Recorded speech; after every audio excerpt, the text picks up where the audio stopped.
All right, guys, we are live. Welcome to the Horror Hangout live stream. And with us today are Jen and Christian from Jen's Reviews from the Grave. Evening. Hey. And the horror miser Monty G. Yay. And today we are celebrating the legendary career of one Wes Craven. One of the great horror directors of all time, in my opinion. If not the greatest. Yeah. Bam. We're all well. One of us is going to have to change. This is just awkward. Wait, what's Jen wearing? She's got the people on the stairs, which I figured she was going to do. There you go. Oh, we got the real Logan Massacre. Ah, new guy. Welcome. Hello, Logan. Going on. Welcome. Yeah, gonna be a lot of fun talking about one of our favorite directors. I've been wanting to do this for a long time. Absolutely. My favorite director. Who's Yeah. Wes Craven? What? I do believe you are in the wrong part of YouTube, my friend. That's funny. My mother-in-law said that too. She's like, "Who's Wes Craven?" What? Only the director of Nightmare on Elm Street, Scream. I was like, I went all nerd on her. How dare you not know the guy who made Red Eye? See the I thought guy it that was did Wes Shocker. That's what drew you to Wes Craven, Shocker. Good movie. A lot of people like that, actually. I love Shocker. I don't know if you can tell, but I have my button today is actually a Shocker pin. Oh, okay. Oh, nice. So, first one we're gonna talk about is his first big feature film, and that is The Last House on the Left. Only a movie. Only a movie. You know, it's interesting because when that trailer first came out, and that was one of the first horror pictures that I saw a trailer for, and that's the main tag. It's only a movie.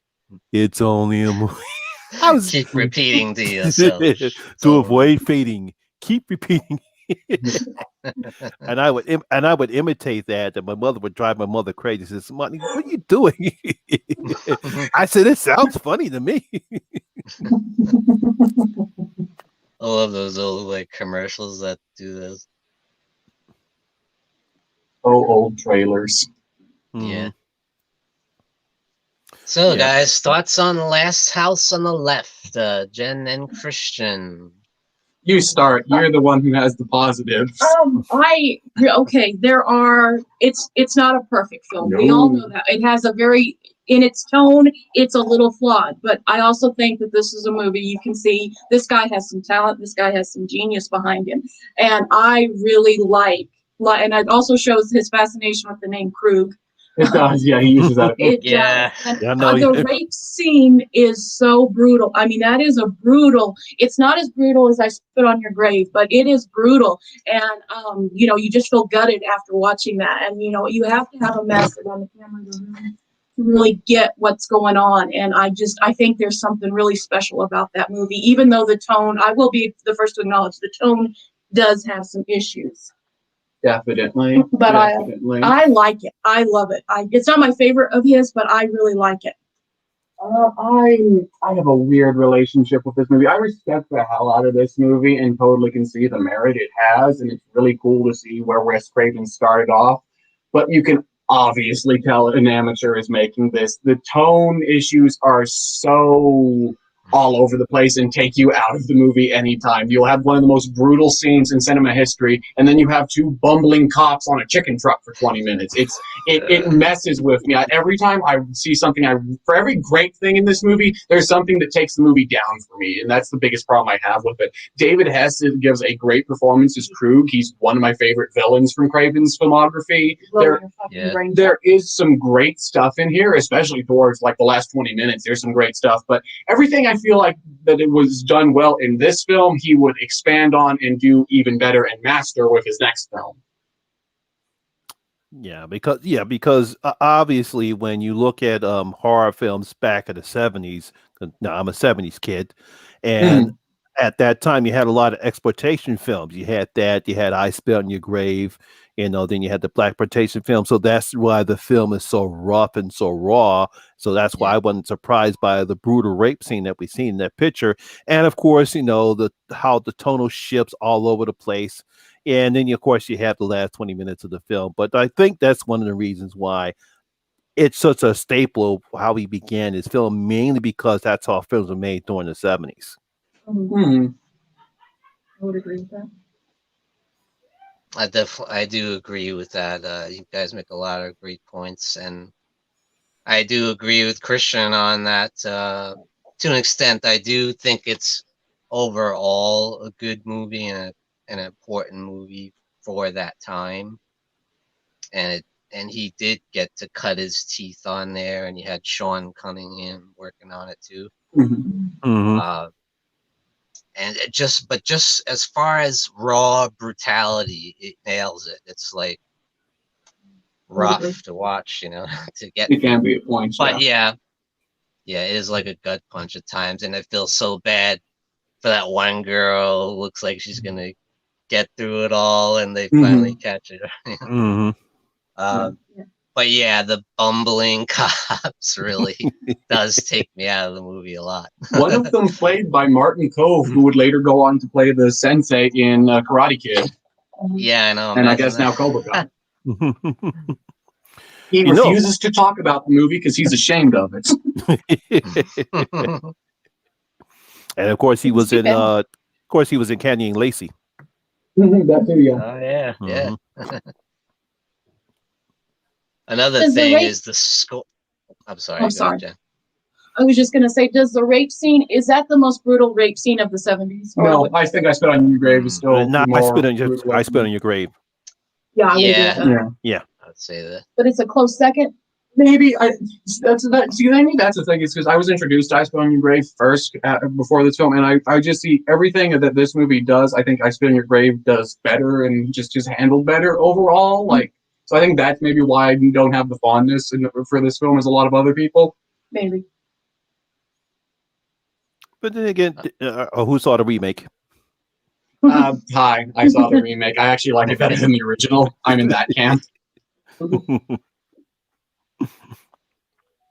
I'll say another thing that kind of messes me up is the score. It's so bizarre. It just doesn't fit. It's the music. It's the music of the 70s. So you had to be in the 70s to understand the music, because that's most of the films during the 70s. They just have that type of music. So so I wasn't surprised by the music. Acid rock and folk music, as you do. But it's so weird. It doesn't match the tone of the movie. It's like you got such a dark movie, and it's like this, I know. It's like it's lighthearted, like peaceful, like. And the road leads to nowhere. Yes, real Logan. Yes. Bumbling cops of Halloween 5. I always thought the cops in Part 5 were a reference to Last House on the Left, honestly. I always wondered that myself. I thought this was even worse than Halloween 5, the cops. At least they're only in a couple little scenes. Hey, strange monkey in the house. Hey, monkey. Shock the monkey. That's all right, man. Hey, he showed up in the chat, so that's cool. I always thought that was like the comic relief, because it was definitely him trying to brighten up the movie. But when you're doing a rape revenge film, I don't feel like you need to brighten it up, really. No, you don't. There's nothing to brighten up at all. It's like if I Spit on Your. I think I told we made this joke when you did either Last House or I Spit on Your Grave. It's like if I Spit on Your Grave, there was just a clown doing balloon animals throughout random scenes of the film. It just feels really weird and out of place. It just doesn't work. It doesn't work with what you're trying to do with the film. Yeah, I agree.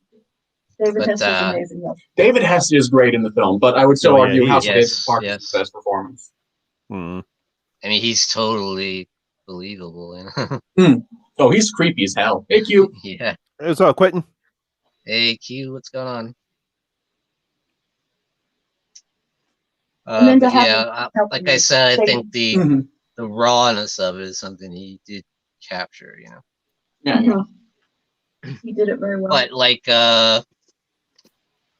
like Christian said, when we move on to The Hills Have Eyes from 1977.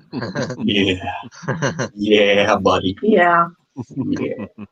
Which is where I feel, yeah, I agree with what Christian said. He did it better here. This is a better film overall. Ladies and gentlemen, we have Wes Craven. Yes.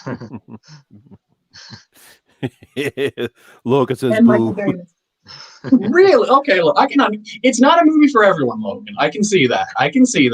Yeah, it's not, and I'm not surprised that, because I'm pretty sure a lot of people like the remake better than the original. But I get the original, and why he created the film, because you could see the talent that he has. He gets better at it with The Hills Have Eyes as opposed to I know The Last House on the Left. But I do appreciate the violence in this one, because it's still gritty. It's still a grindhouse, just like you were at a drive-in theater. Because I actually saw this at the drive-in, where drive-ins were more popular here in Philly. You lucky. Wow, you actually saw it in the theater? Yeah, I saw it in the drive-in. That's awesome. Mm-hmm. Is this one more dirtier than? I would say overall it's a bleaker and darker movie than Last House is, but it's not as brutal of a film though. But it is a darker film, weirdly, at least to me. Ben, hey Grim. What's going on, Ben? Mary M. Go, Mary. Yeah, I think it's definitely a step up in the right direction from Last House on the Left. He's perfecting his craft more, and there's much more interesting characters in this movie too. Oh yes, especially all the hillbilly characters, and then the people that get lost. They're great characters too. Dee Wallace. I think that was that her first horror movie? It's an early one for it. It's not an early one. I think it was her first. I think I remember doing that in the review. It's been so long since we did that review, so I don't remember. The scene with the baby too. That always when the rape scene. Yeah. That just always gut punches me. The first time I saw that, I just like my jaw was. The whole sequence in the RV is probably one of Craven's best scenes in his whole filmography, if you ask me. I think it's just shows so how all the talent and promise this dude had, even that early on. Yeah. And I thought fairly late, and I was just floored by it. I was in that scene, and I wasn't a parent yet, so it can't be that. In that scene, when you're just so worried about the baby, and then as a mother, that primal, you want to protect your young. And it just was like, oh my God, this is awful, but I can't take my eyes from it. Absolutely. Yeah. And then when the guy takes the baby, and they're like, oh my God, and they have the baby laid out, and And again with Wes Craven with snakes, because he uses a snake at the end scene. Yeah, the rattlesnake scene. Yeah, you're right. He does kind of have a fascination with snakes throughout his films. Yeah. And a couple of them. Yeah. Yeah, it's a horrible. It's a suburban family. Facing it's a family versus family story. Yeah, it's about family. Yeah. You can draw parallels between each member. And the characters are so good. Pluto and Jupiter. Jupiter, Mars. They're all great. Yeah, they're all good. Papa Jupe. Papa Jupe. They're all such memorable. That guy's nuts. He's like a beast. Like. And they got the guy with the sharp ass teeth. Oz. You gotta be a man. But that's what I really like about the movie, and I kind of realized when we were watching it the other day, is I like how he does give the hill people a little bit of humanity. Like, it's fucked up, but the scene when they're getting the baby and they're talking over the speaker, and the one that's a lot slower is like, everybody's gonna laugh when I do this over dinner, and they do actually have a fucked up family dynamic, which I really like. He didn't make them one note, like generic hill people who are going to murder and kill everyone. They do make them actual family, which I really like. Yeah. It's a fucked up family, but I like how he did that. It shows a lot of talent. It does. Very true. Really I shows felt his bad genius. for the guy that was sitting on top of the rock and is trying. The dog gets him. Beauty and Beast. Oh yeah, Beauty and Beast, yeah. Yeah. And it's a great kind of feeling too when they get their revenge on the people that had terrorized them. You know, you're like, yeah, get them. You know, like Collector Man, what's going on? Family Oh, fights man. back after they kill the Thank mother. You know, welcome, Collector. Yeah, Hey, that was a horrible scene. Yo, Scott, howdy, dude. Hi, Scott. How you What's going doing? on, Scott? I like how they set the mother up there Yeah. on the chair. Mm-hmm. And I also like how the girl, after she's raped, she really is displaying, how someone would act. Yeah. She's screaming and can't stop crying, and that was very believable. Yeah. She gives a good performance. She does. Yes, definitely had the trauma there. Mm-hmm. He really got into the psyche. No matter what movie it was, he always has something that everyone has. Yeah, absolutely. Which is something that is uniquely Craven. Yeah. At the end of the day, all of his stories are very human in nature. Even no matter how monstrous the characters are, he always gives them a little bit of humanity, which I like.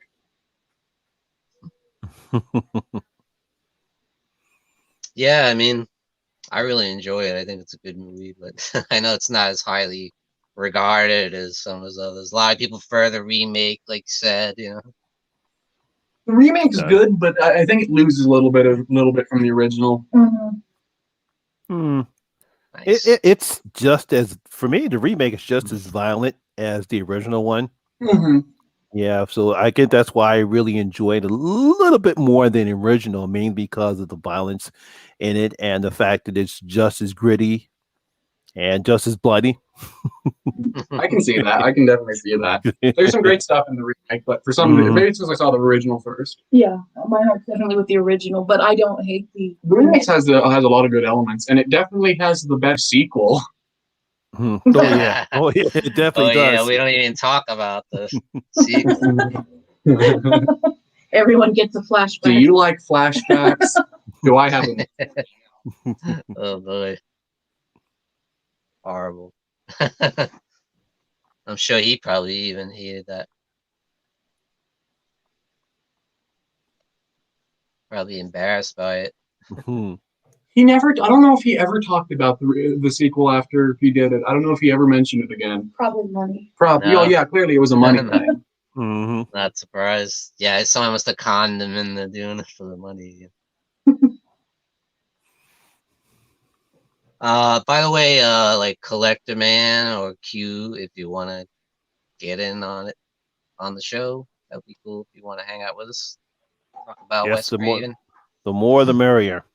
Yes, come into our lair. Or I guess our corner, our horror corner, you could say.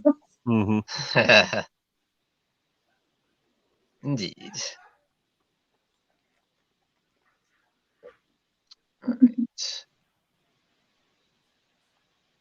All right. So next up, we're going to be talking about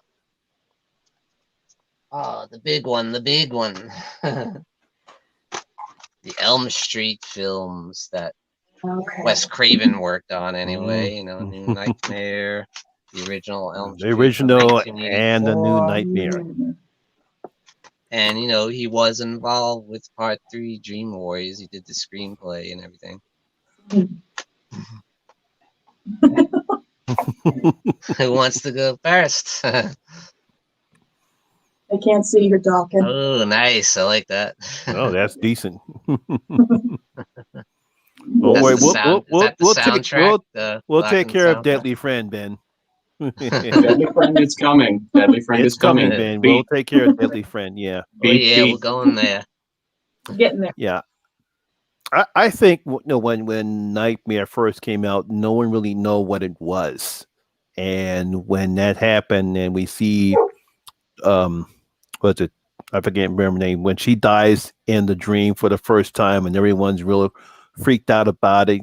The people are sketching all over when she starts going over the walls. The Tina when she gets killed by Freddy for. Yeah, Tina, when she gets killed for the first time and it freaked everyone out. No one knew what type of a horror film Craven was created when we first came out, and we were just amazed by the violence, the scariness that Freddy was. Seeing that you can actually get killed in your dreams. It was an incredible character that he created. Yeah. And even though I kind of didn't like the ending, but I still enjoyed the film. Oh, the ending. And he got the idea because people were literally dying. Yeah, people were literally dying in their sleep, which is, yeah. Well, every single one of Craven's movies, he always took at least a basic idea from something he was reading about at the time. Yeah. Last House was Shawnee Bean. Okay. Uh-oh. Somebody's barking.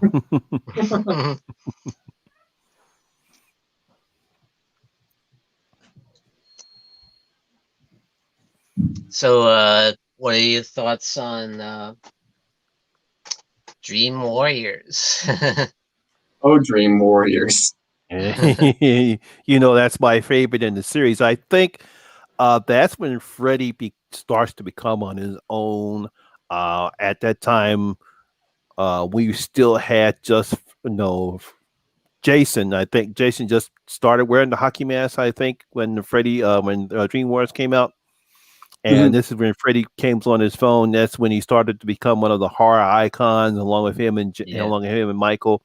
Obviously, you have the Dokken theme song.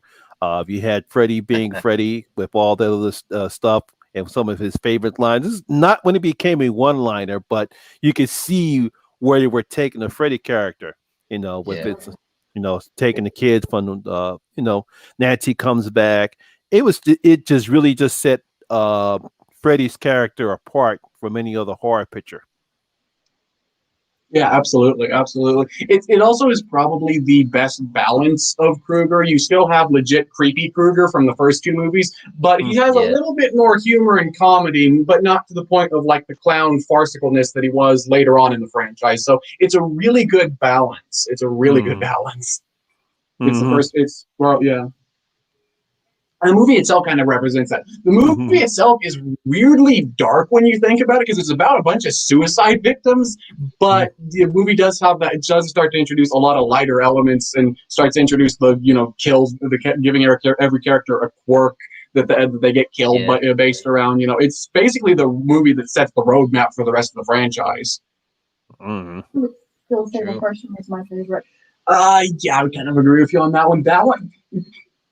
The whole original trilogy of Elm Street, I think, is pretty close to perfect, and then New Nightmare is also really close to perfect. But I think I think the first one's still probably my favorite, but I do love the hell out of Dream Warriors. Yeah, iconic with the classic. You look tired. Yeah, the late. It's the chair for you, kid. It's the chair for you, kid. Because that scene right there, bitch.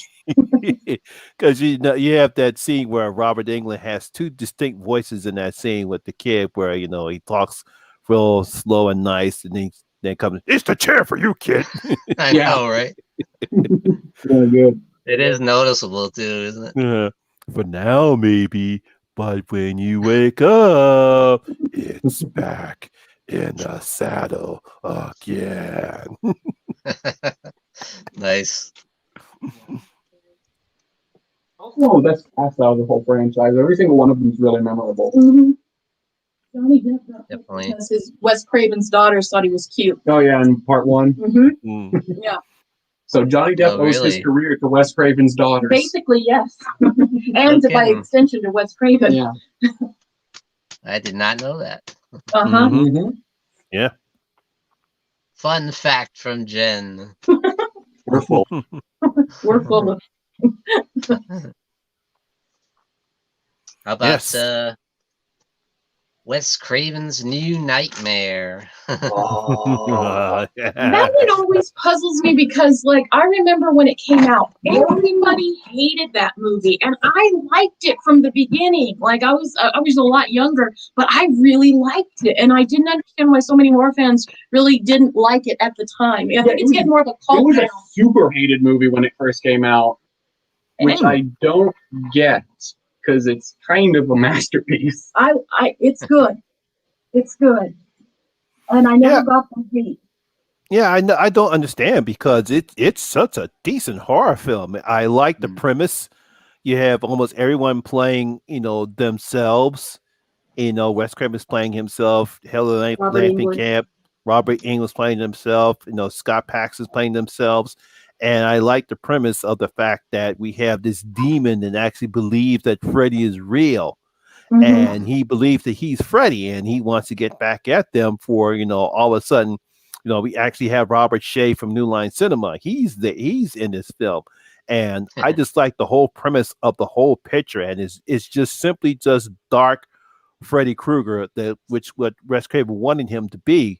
He didn't want Freddy to wisecracking one-liner, almost Schwarzenegger-like figure that he wound up becoming by the time the fourth film came out. So I really enjoyed what Craven did as Wes Craven. It just shows what a great talent Wes Craven was, particularly with this film, to take a character who was becoming a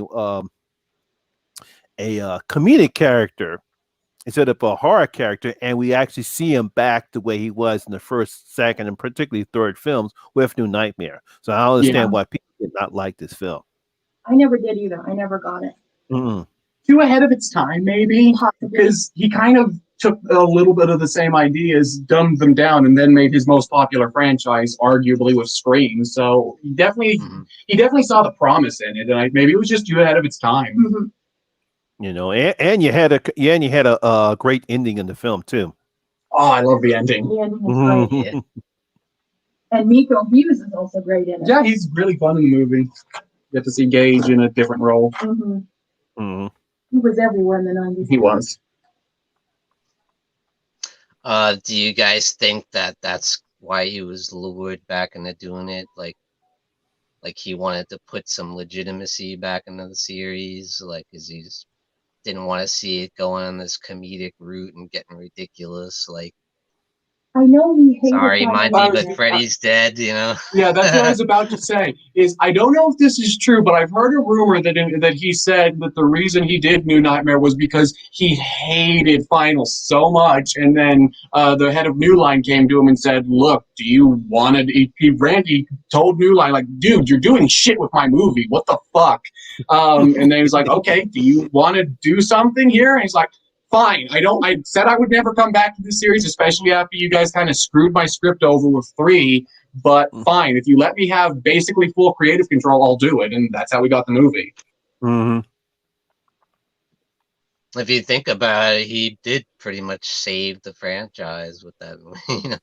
Yeah. The Dream Child was like, oh man. I don't hate New Nightmare. Dream Child, you mean? Dream Child too, but New Nightmare, I know a lot of people hate. Yeah, a lot of people hated New Nightmare when it came out, but it's kind of unjust. Or not New Nightmare. Freddy's Dead. Freddy's Dead. That's what I meant. Yeah, I don't hate Freddy's Dead. It's stupidly fun. See, there you go, Sean. We got love for Freddy's Dead. I don't hate it. It's not my favorite in the series, and especially when you compare it to the first Nightmare on Elm Street. Of course. It's fun. It has nostalgia. It has its moments. I don't hate the movie, but I will never say that it's a good film.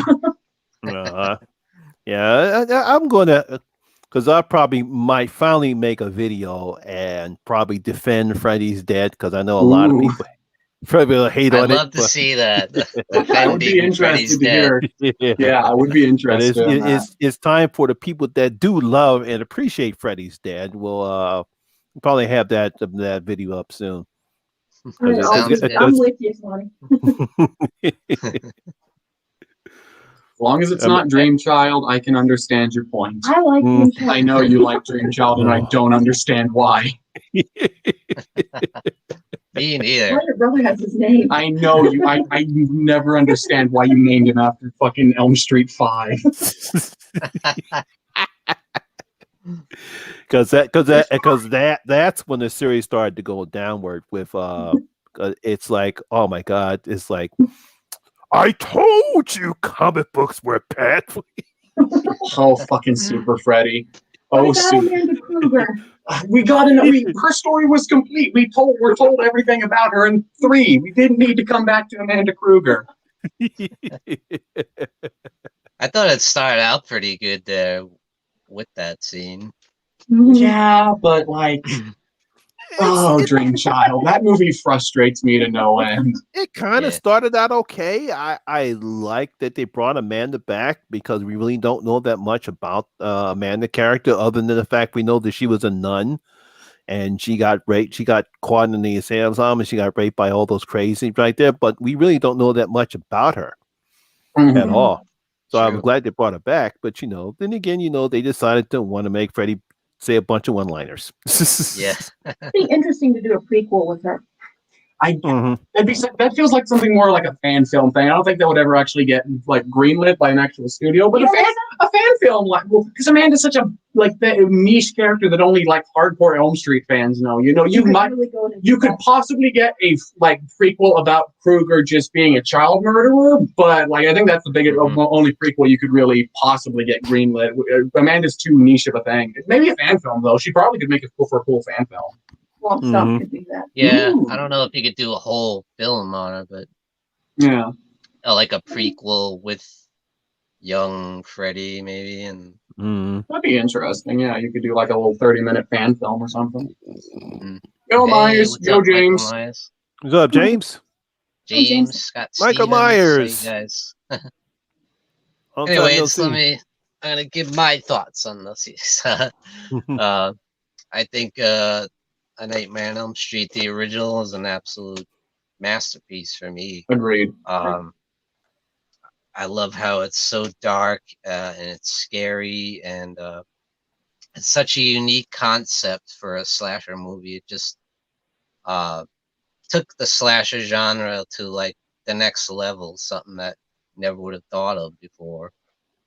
And the idea of a slasher that gets you in your dreams is speaks to that primal fear that we all have, and we've all had nightmares, I'm sure, where you get chased by somebody, whether it's a killer or some crazy slasher. I know I have. And I wake up with the sweats and like, like just about to get killed or something. My Anyway, nightmares involve turkeys. I shit you not. I'm not scared of turkeys, but I have this weird reoccurring dream about a family of turkeys who are like starving and they need Thanksgiving dinner. So the father turkey goes and sells his body to become a new turkeys for the family to eat for Thanksgiving. That's a reoccurring dream I've had since I was 5. Paging Dr. Freud. He was just being a good father and letting his family eat him for a good Thanksgiving meal. That's great.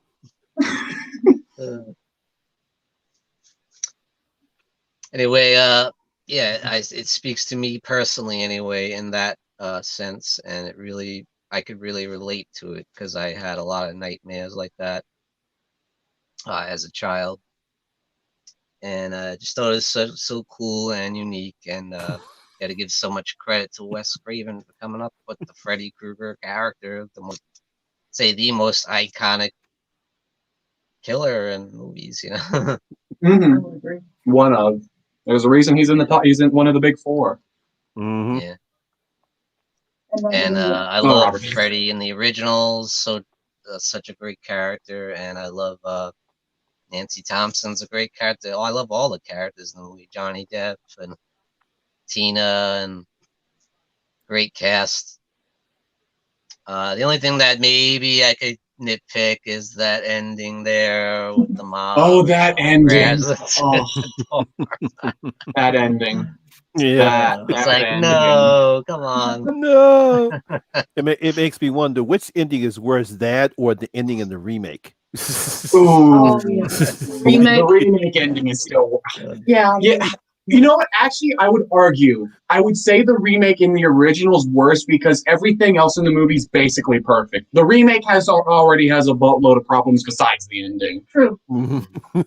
But, You make a good point. yeah. Also, I have to mention the score in the original film. I think is fantastic. It's a Oh, great yeah. horror soundtrack. I love that dark synth sound, kind of really cool, and it really works so well with the movie. Yeah, it did. And yeah, I love part 3, and everybody loves part 3. It seems like Yeah, part 3 is great. it's just a great sequel. It's probably as close to a perfect sequel as you can get. You know, It's up there. I'm in the camp that really likes part 2, but it's really good. The whole original trilogy is really good. Yeah, it's definitely a great trio there. The first 3 movies. I do love part 2 as well, believe it or not. Good. That's I'm a glad. movie that gets some hate, you know. Yes, that is a movie that gets way too much unjust shit. That movie's excellent. Yeah. There's a lot of good stuff in there. I mean, the dream sequence at the beginning, oh, it's so great. All night. That scene I can't stand though. Oh, I love that scene. I love every scene in that movie. The gayer that movie gets, the better it becomes. I love that. Like, no, don't do that. It's so good. It's so good. What's that little thing he uses that pops the ball? We make a good team. You got the body, and I got the brains. Brains. That's awesome. Honestly, my favorite version of Freddy's probably part 2 Freddy. I love how sinister he is. Oh yeah, he's very dark in the second movie. You are all my children now. Yeah, I agree with Scott. Rana Mara, she's definitely the reason why the remake was terrible. Oh man. There's many reasons why that remake is terrible. Let's be honest here. I know she's not the only reason. But she's definitely one of them. She's one of definitely them. One of them. The going back on your twist was one of them. The doing the terrible CGI was one of them. There's a lot of problems. And doing like the rehashes of the original, like almost trying to do it shot for shot, like certain scenes, like the bathtub. Oh god. That never works. The wall scene. I remember watching the remake for the first time, seeing them redo the wall scene, and I walked out of the room because I was genuinely kind of pissed off. It did it better in the original. That's what I was saying. More real. It looked realer. A literal latex sheet, and it works way better. I know. I'm like, what did they do? And they said, no, don't cop off the original. Come up with your own idea. Well, that's the problem with the movie, is it tries to do its own thing for points, and then it goes back on itself. Like, I actually really like the idea of Freddy being innocent. I kind of like that idea, but then the movie goes back and was like, oh no, he wasn't innocent. He was a child molester. It's fine. Don't worry about it. We're not going to, it's not like we're going to give our characters any, turmoil over what they're doing or anything. That can't happen. And that's what intrigued me about the film. Well, wait a minute. Yeah, I like that idea. I wish we would have gone with that. Yeah, they should have stuck with that. Like, oh my god, this is decent. I like this. And then like, oh man. I was like, boo. Fuck you, movie. No, hell no. A lot of people give what's his name? The guy that played Freddy.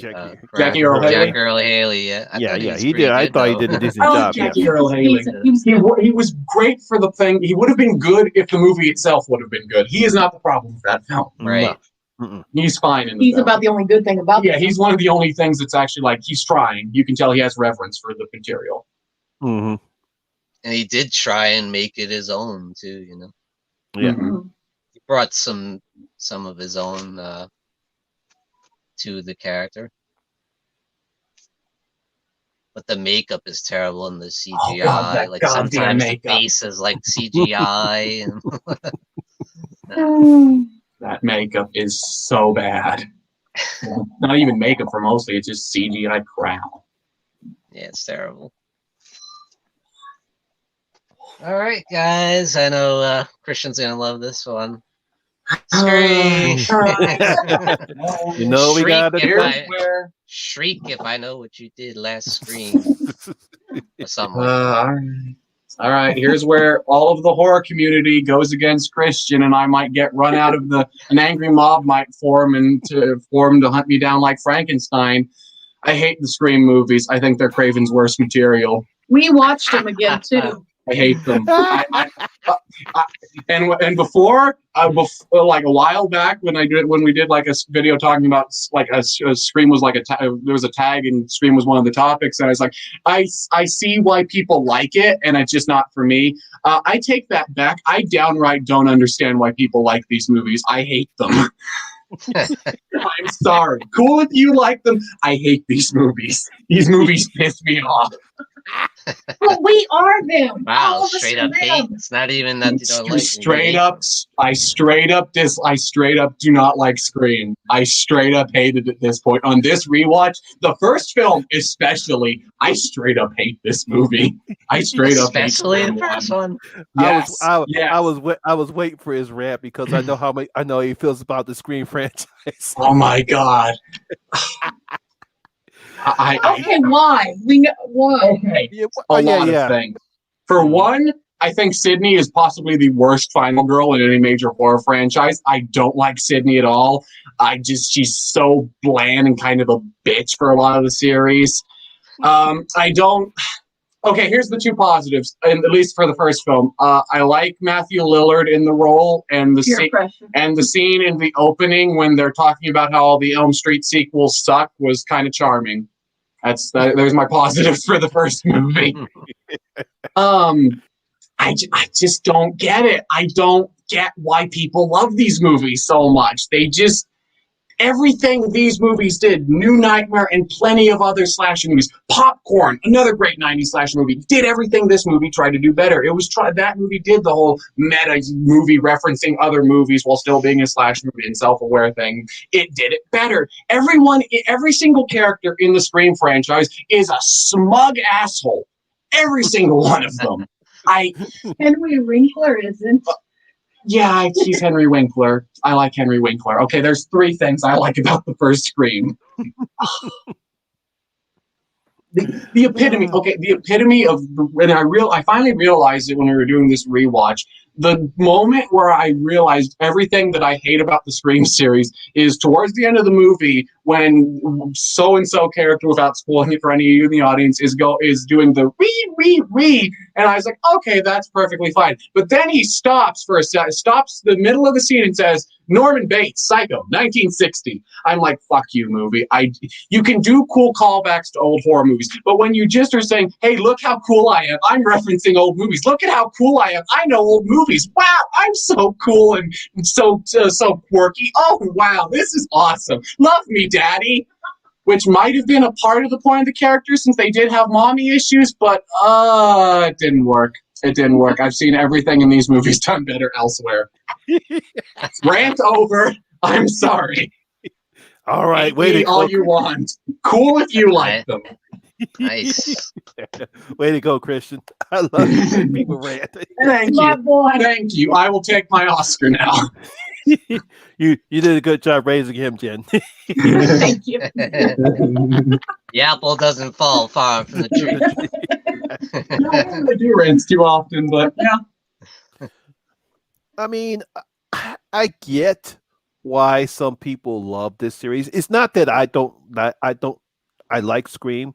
I like what Wes Craven and Ken Williamson did, which was make fun of all the slasher tropes and put them in this type of a film. And I get that. And I enjoyed what they try to do because I like it when writers, especially writers of horror films, try to do something a little bit different instead of rehashing the same shit that we've seen all this time before.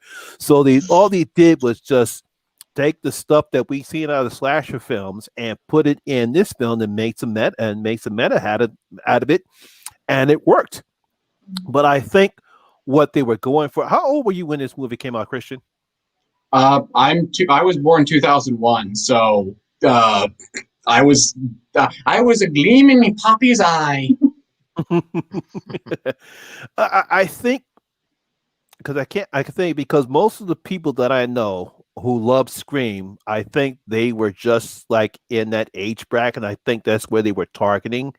I think that's the reason why they love it. Not a person like me because I not a person like me because I was not in that age bracket. And I think that's the reason why Scream took off because you can actually make a horror film like Scream. It's All of a sudden, you have all these young people enjoy it, and I guess that's the reason why it took off the way it did.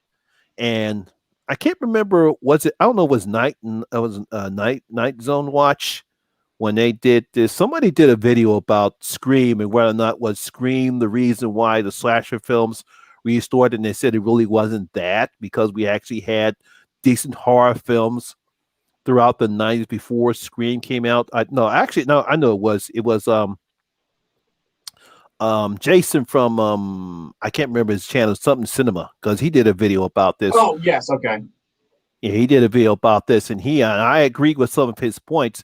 But I think what Scream did, and I don't think it revitalized the horror genre. I think what it No. did was it showed that we can actually have a decent horror film with young people and make it decent. But I think what it also proved, and also movie studios, is that hey, we can actually get some young people to talk hip and have a killer go after them, and that's why we got all those Scream clones.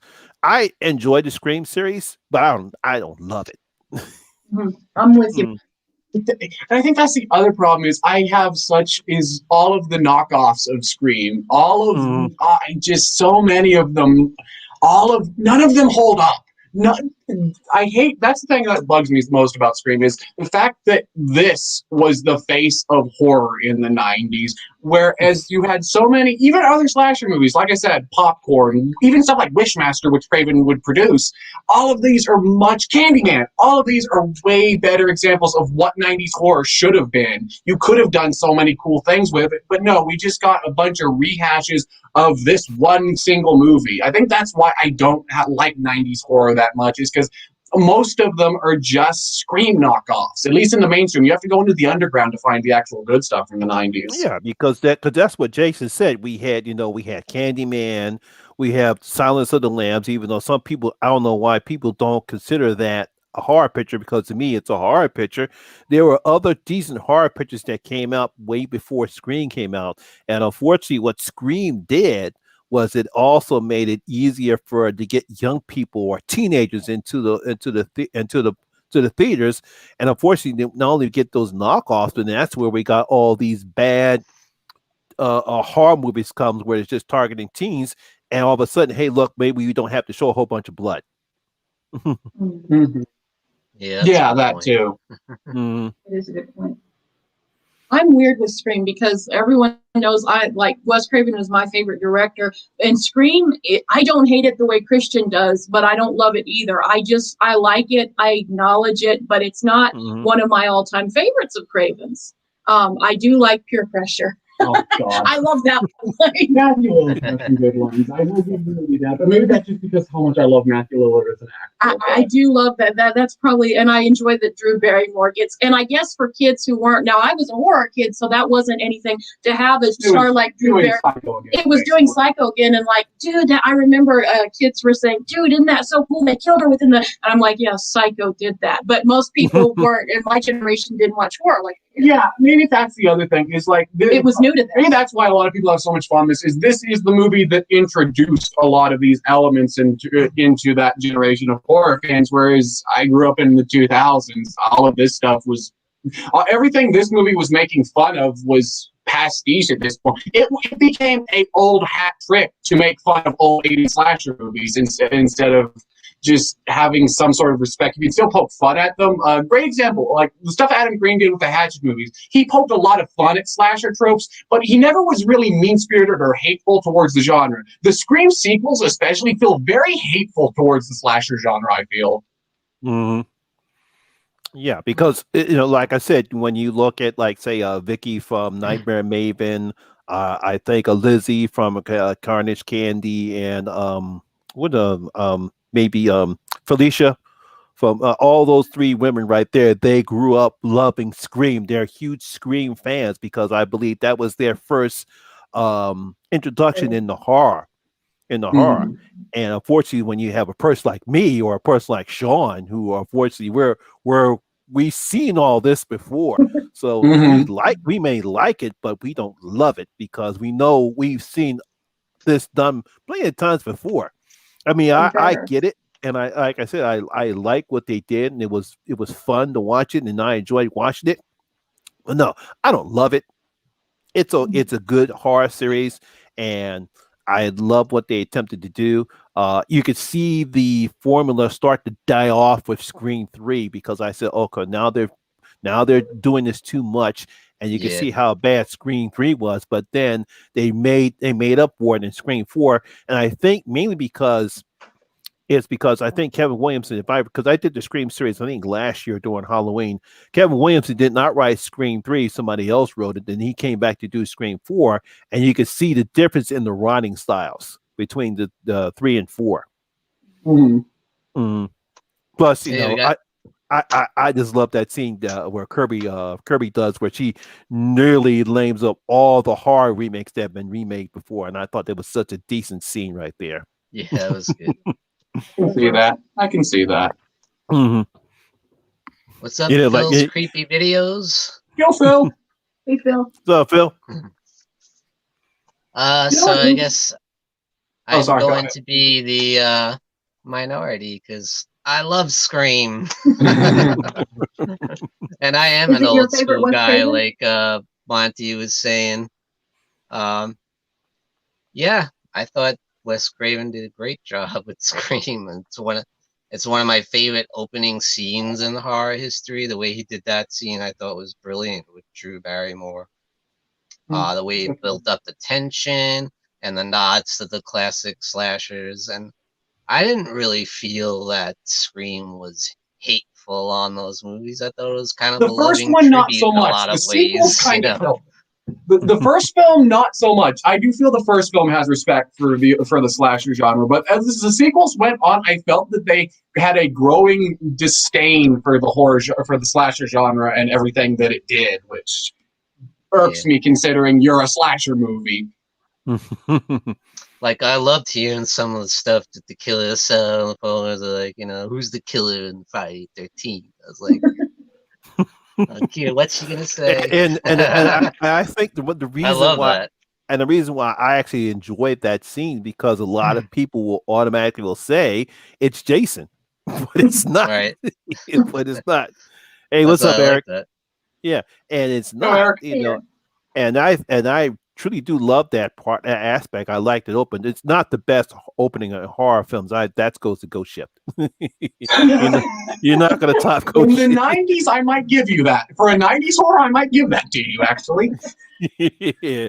No, that's the best opening up a horror scene. As much as people love that opening scene with Yeah. Scream and enjoy Barrymore's performance because you would not expect her to get killed Yeah. in that particular film because I think they wanted to get a good story. If I remember the backstory to how they got Drew Barrymore to do this scene, and I think once they realized he was going to kill off, she actually okay, go ahead, I'll do it.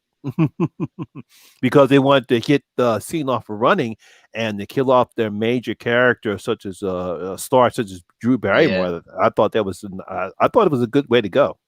Like I And it said, was a good nod to like Psycho, where they I, kind of and I have no problem with Sidney Prescott's character. I mean, it's like when I you, just hate her. I know, I Partially, like this her. might be because I also don't like Nev Campbell. I've never heard a single good thing about Nev Campbell. I've heard she's kind of a bitch. So partially, this is just probably because I don't like Nev Campbell, but I just genuinely don't like me. I think she's my least favorite final girl in any slasher franchise. no, So tell me you don't like that line at the end where the dude's like, "This is the part where the guy comes back for one last scare." Not in my movie. Boom. Yeah. Eh, no, she shoots him and then said, "Not in my movie." Yes, it's okay. eh. I love That's that. okay. But like I said, I think because when we look at Final Girls, most of them, I'll put it this way, when we look at horror films in general, most people make stupid, dumb decisions. And then when you have the final girl, even though she's the final girl, sometimes she still makes dumb decisions in horror movies. And with Sydney Prescott, she's supposed to be this decent heroine who doesn't make dumb decisions, you know. And she says that on the And when then she's on the phone with the guy. you know, and she says I it when hate she's those movies. You know, the girl's always running up the stairs when she should be running outside. You know? But that's more coming from how Kevin Williamson writes the film more than what Nev Campbell is saying. True. Yeah.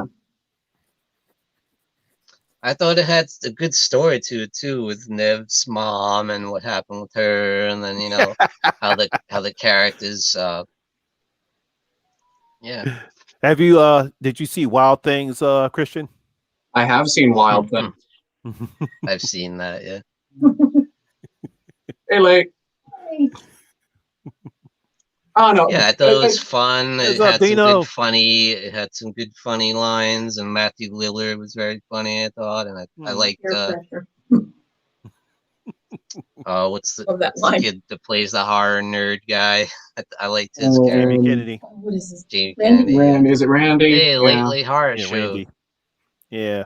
What's going on, Dino? Yo, Dino. And as a fan, getting to see Halloween get a lot of respect in there, you know, because before then, Halloween didn't get as much respect as it does now. Hey, look, because Scream helped out a lot. Yeah, because of Scream, we got Halloween H2O. And that's a good. That's another bad side of it. I didn't say. I guess that it was a kind of good a blessing and a curse. I didn't say it was a good thing, but that's the It reason. was just a but that's- thing. That's like saying because of Scream, we got Urban Legends Bloody Mary. You're not wrong. I don't know if that's a thing you want to exist, but yeah. Oh. You know what movie At did any Scream rate. better? You know what movie did the whole thing with Scream a lot better? Cherry Falls. Granted, it came out after, but I think Cherry Falls does everything Scream tries to do a lot better. Hmm. All right, there you have it. And That's now good I will discussion. take I my like leave that, from yeah. the horror community. I will run real quick. If you all will give me like a 5-minute head start before you try to murder me, I would appreciate that. Goodbye. Well, actually, I'm in the minority, kind of, because you guys aren't all that thrilled with Scream. I love this first movie, at least. Mhm. I thought the sequels were what they were. I realized I was everything contractually obligated to stay for the rest of this stream. I'll say, like, the sequels were okay, you know. It did what they were supposed to do, but Yeah. I do love the original film, personally. I'm in the middle of the road with it. I do think it's a classic, in my opinion.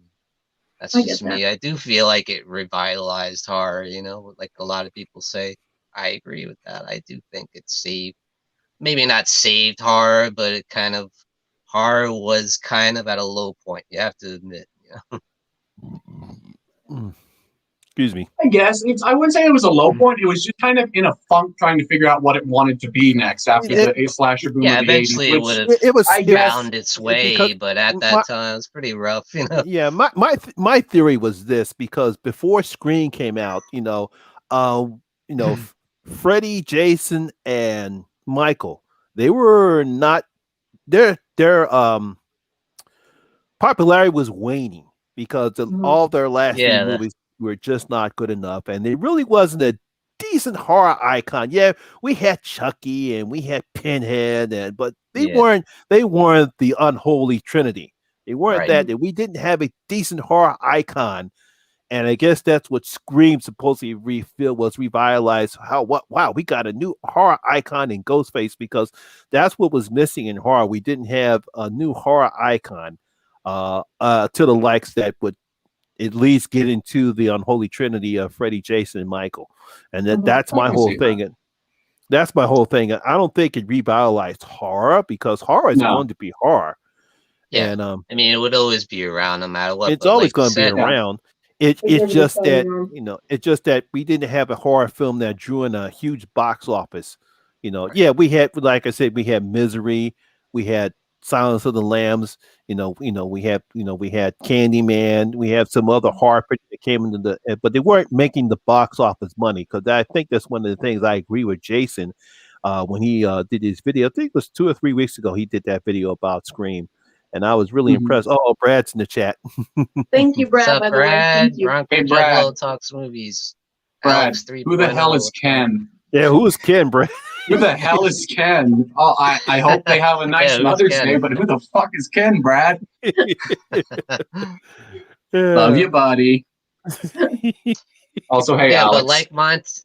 but like Monty said, you had Elm Street 5, The Dream Child coming out. You had all the crappy ones. You had Friday 13th Part 7 was that, and those were the big movies Hey, coming out at that time. I will hear nothing bad spoken about Part 7. Part 7's great.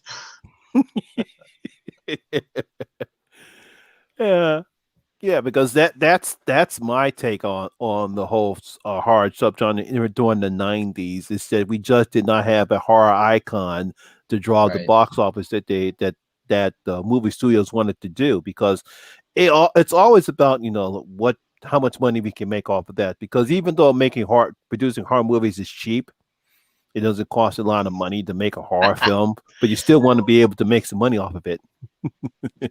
Elm Street 5 rocks, he says. No, it doesn't. You love Super Freddy, huh, Brad? You love Super Freddy. See, You love a soul pizza? Hey, I like that one. I love Or wait, no, Soul Pizza's isn't Soul Pizza Part 4? Yeah, Soul Pizza's Part 4. Yeah, I love soul food. him just stuffing food down the girl's thing is Part That's 5. fine, Yeah. yes, That that might be the worst kill in the franchise. I like that kill. Of course you do. You 5 apologists. I'm not an apologist.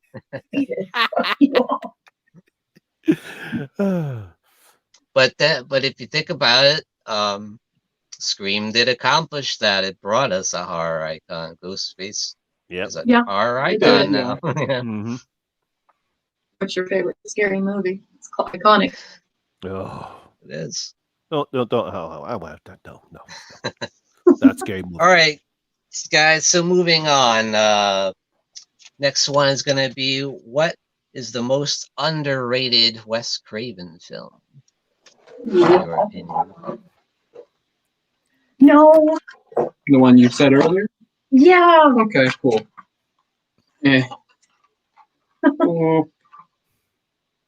Oh, Nice. Shocker. shocker. Yeah. Mhm. To me, I say Shocker and Deadly Friend. To me, those are his two. I have to go with both of those two, because a lot of most people do not talk about Shocker, and most people don't talk about Deadly Friend. Mhm. Deadly Friend, and those are decent Wes Craven films that unfortunately people do not talk about. And also Serpent in the Rainbow is another one I don't think gets enough love. Ooh, that's a good one. Right? Yeah. Nice. Oh, Full Full Moon was Moon. in it. What's up, Full Moon? How you doing? Those are good choices. Yeah. I mean, come on, you got Mitch Pigelli before he became Skinner, is a bad guy. I'm gonna go with Deadly Friend. Good choice. Good choice. That's one you never really hear about. Nobody really. No, they don't talk about that one. No. And Just because it's so. It's kind of probably the most forgotten Craven film. Mhm. It probably is the most forgotten one. That or Serpent, maybe. Mhm. and it did come out in the theaters. Like It did come out in the theaters. Didn't do well, but but Yeah, it's a interesting, different concept, because you have this kid, he builds his robot, which is fine, and he has his nice, cute girlfriend that lives next door. She unfortunately gets killed, and then the robot gets destroyed, so he decides to bring both of them back. Both of them back. So I thought it was a decent premise, and of course you can't forget the basketball. yeah, Oh God, that that's a great basketball scene. scene. What an awesome kill. Maybe because it's so much of its time, that's why people don't remember it. The robot thing was kind of big in the 80s. I guess, but people remember Chopping Mall, which is weird. Mall. Which, yeah, no, they remember Chopping It's Mall. funny, They don't people remember Deadly that Friend. movie so much.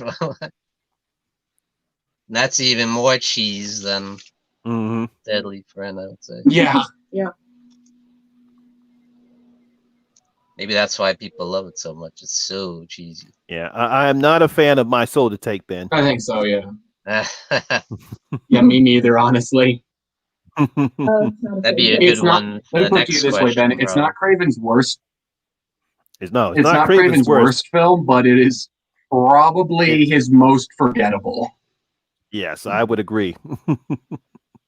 How about you, Monty? What's your most underrated Wes Craven film? Oh yeah, Shocker and Deadly Friend. Nice. Mhm.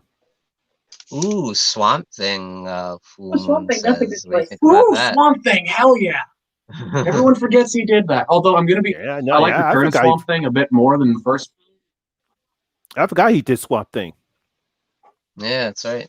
Mm-hmm. I thought He it was did pretty do good, first actually. one. Pretty Isn't good comic adaptation.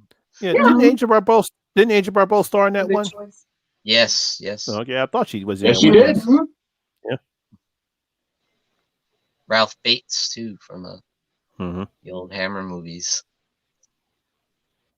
Good That's choice. definitely a forgotten one. And then there was Return of the Swamp Thing. It had a little Locklear. I like Return of Swamp Thing, honestly. Mhm. It was a fun one. All right, guys. What is your least favorite Wes like Craven this film? My least Just say it, favorite and we'll see if I have it in this. one is Vampire in Go ahead. Brooklyn. That's mine Money. too. That's mine too. Vampire in As Brooklyn. much as I love Eddie Murphy, If you believe the hype, if you believe the hype, though, Eddie Murphy did more directing than Wes Craven. That's what I hear anyway. Release the Craven cut. Release the Craven. oh, Release the man. Craven cut of Vampire in Brooklyn. It is kind of I funny don't though, hate like how, Vampire like in what Brooklyn. movie were they trying to don't. be as serious or Yeah, it's not that I don't hate them because It didn't because for me, hate is such a strong word. So I don't hate Vampire in Brooklyn. It's just not. I don't know. Something was for me. It wasn't funny, and you know, as Right. much as I love Eddie Murphy, it just wasn't funny to me. I see some of the stuff they were trying to do. They tried to make it look funny, but to me, it wasn't funny. I guess maybe because I have a different sense of humor, so that's the reason why. I didn't like Angela Bassett's character. You know, I didn't like who the guy was supposed to be the ghoul. I can't remember the actor's name. Oh, he was from a different world. I can't think of his name either, but he was in a different world. He was in a different world. I didn't like his Dwayne. character. Yeah, I didn't like his character neither. And you know, it kind of reminded I me liked the ghoul. it kind of reminded me a bad remake of Blackula. bad? Yeah, that's my problem with it too, honestly. Yeah, thanks, Ben. Kadeem Haddison. Yes. I don't think Yeah, never thought of that. That's a pretty good analogy, really. Yeah.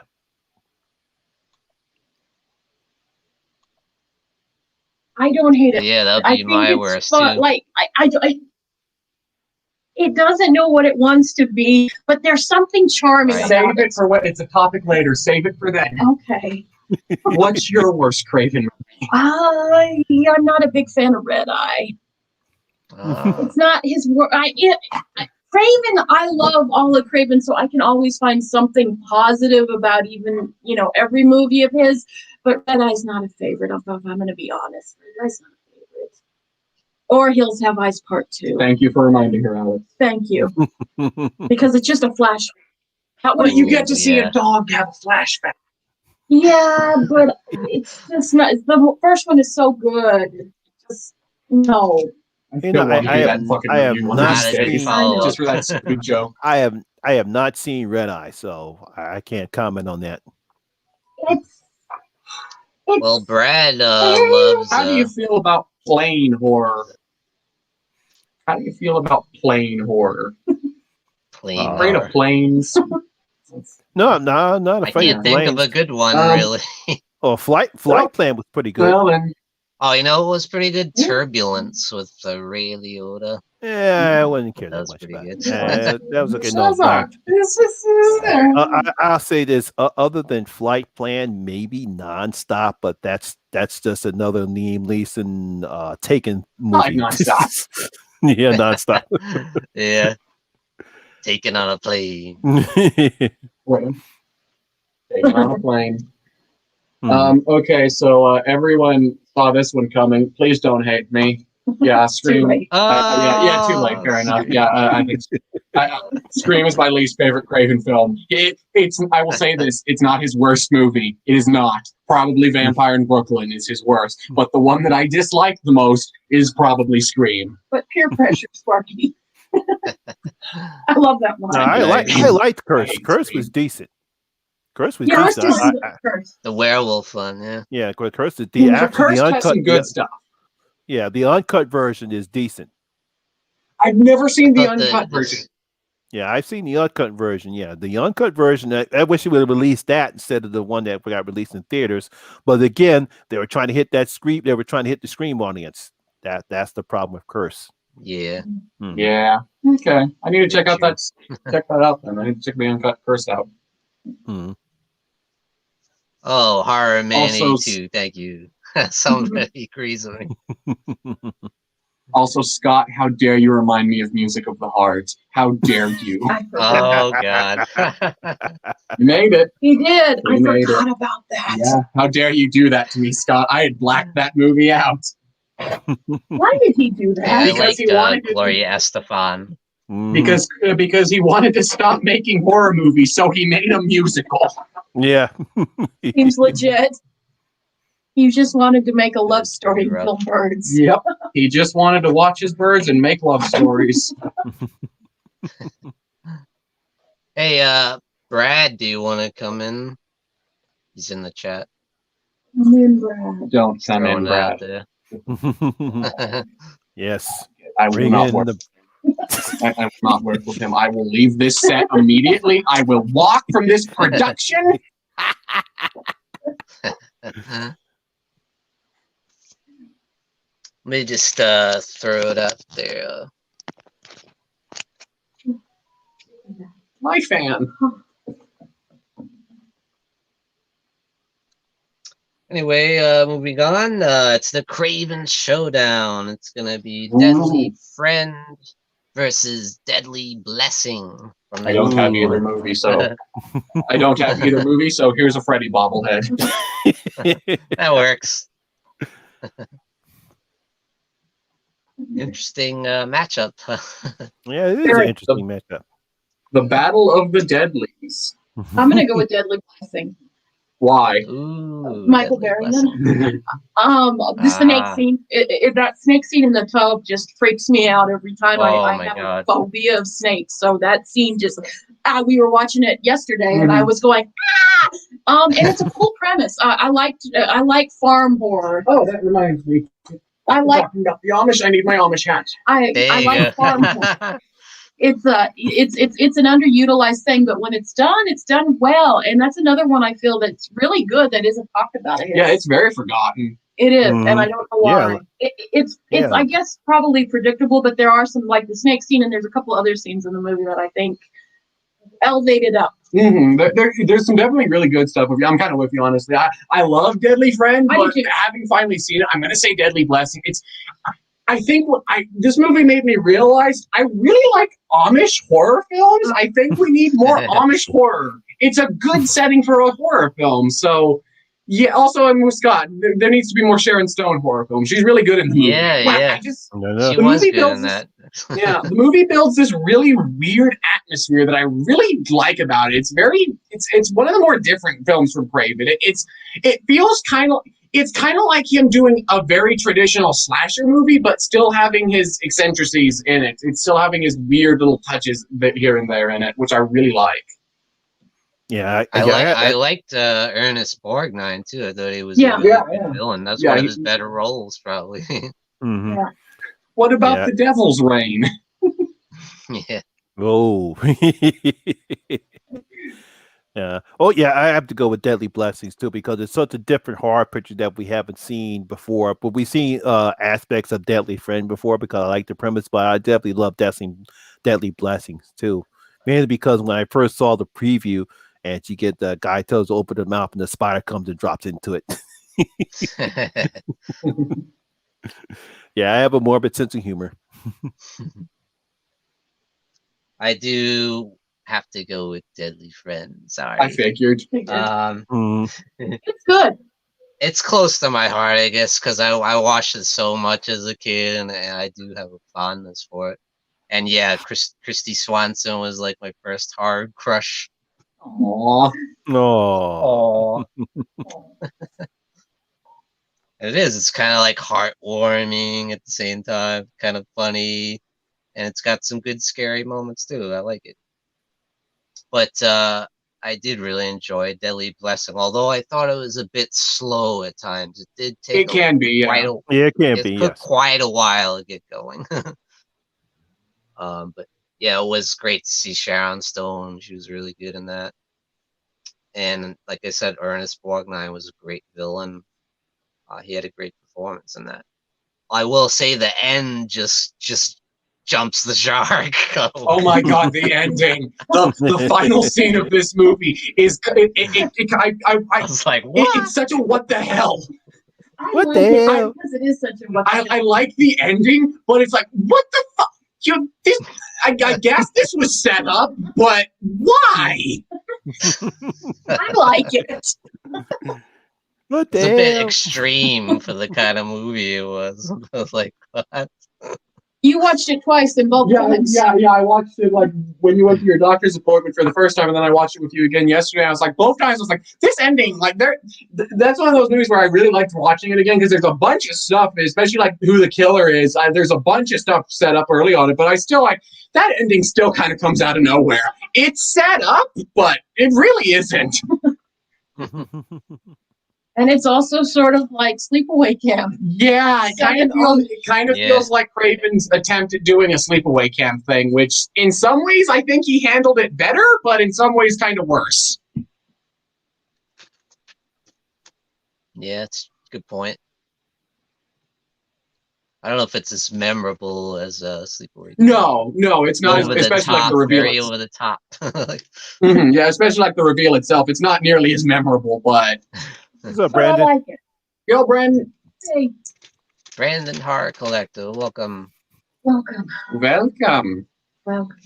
Yeah, no more Amish. All right, the next one, Jen. People Under the Stairs. Oh, I have nothing to say about that. Let's hear it.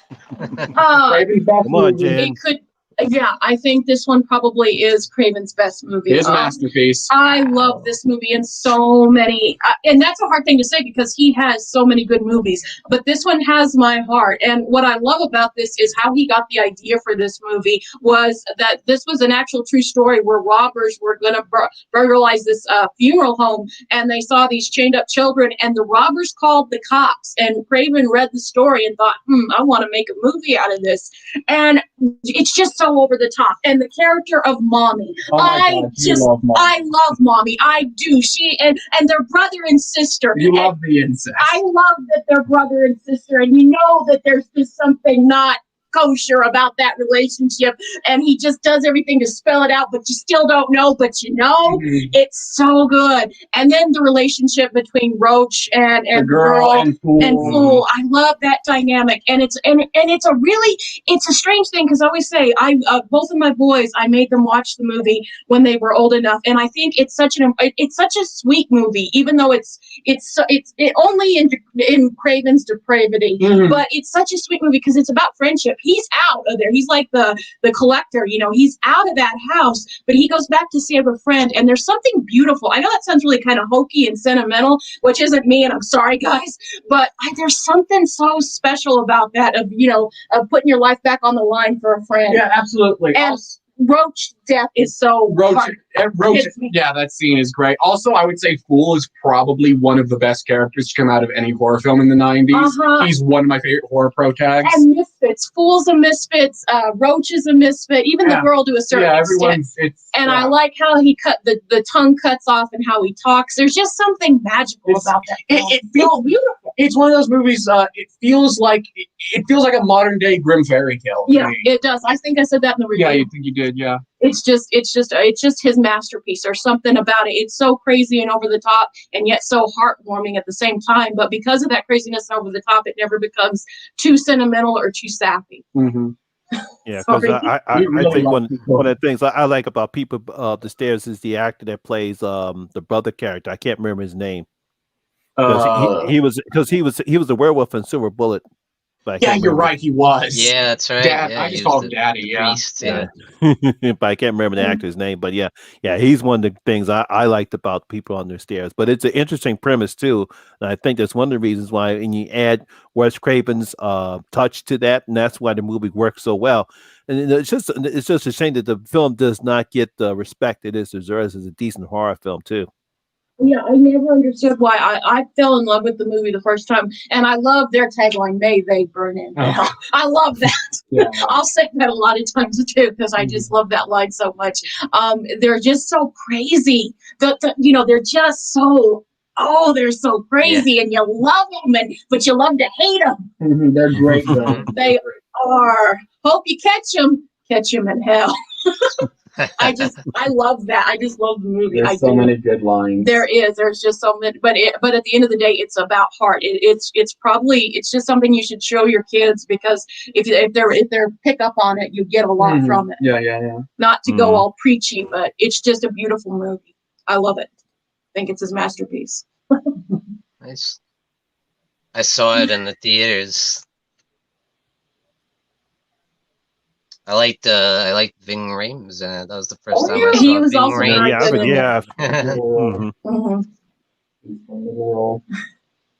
And Prince. Oh God, you were this close to naming the dog Prince. Yeah, I was this close to naming the bulldog Prince. That's why you didn't, because we got him like a week after Prince died, so you didn't want everyone just assuming, oh, you named him after that. Yeah. No, I named him after People Under the Stairs. Yeah. People will be like, what the heck is that? People Under the Stairs. Get the hell out of my house if you don't know. It's just an amazing film. It really is, guys. It's like one that it's probably Craven's best. It is, in my opinion, his masterpiece. Like, Elm Street is probably his most important film, but in my opinion, this is his masterpiece. Wow, I have never heard anybody say that. I love this movie. It's a battle between this and Hills Have Eyes for my favorite, but I think People on the Stairs is probably his best movie. But what a great director where there are so many choices you can go. It's not just one thing. Like, my heart will always belong to John Carpenter as my favorite horror director, but I will freely admit, Craven has the way more consistent catalog. Craven is the infinitely better director when it comes to consistency and how many good movies he made. Not better, just different. Yeah. Yeah, the difference, I think, is like Carpenter kind of peaked early, whereas Craven, I like those 90s movies, but over the years, Yeah, I like Carpenter's 90s output, but yeah, fair. I don't. I like some of the 90s movies. But that's one You lost me in the 90s. You got Scream, you got Nightmare on Elm Street, you got People, you got Hills Have Eyes, Last House on the Left, Shocker, Deadly Blessing, Deadly Friend. I mean, it just goes on. Serpent in the Rainbow. He just had his thing. Music in the Heart. I respect him for doing something different. Vampires, that's one that a lot of people like, but I love Vampires. Vampires is great. That was good. Vampires and Prince of Darkness, baby. Mouth of Madness. And Mouth of Prince Madness. of Darkness, yes. Yeah. I will give you Prince of Darkness. Yeah, I love Prince of Darkness. Darkness. That was 80s, right? Was that? Oh, yeah, that was late 80s. I always think of that as a 90s movie for some reason. No. Nope. All right, next is thoughts on Vampire in Brooklyn. I have no. We have no copy. It's a shame too because everyone knows how much I love vampires. It's Vampires, Dracula 2000.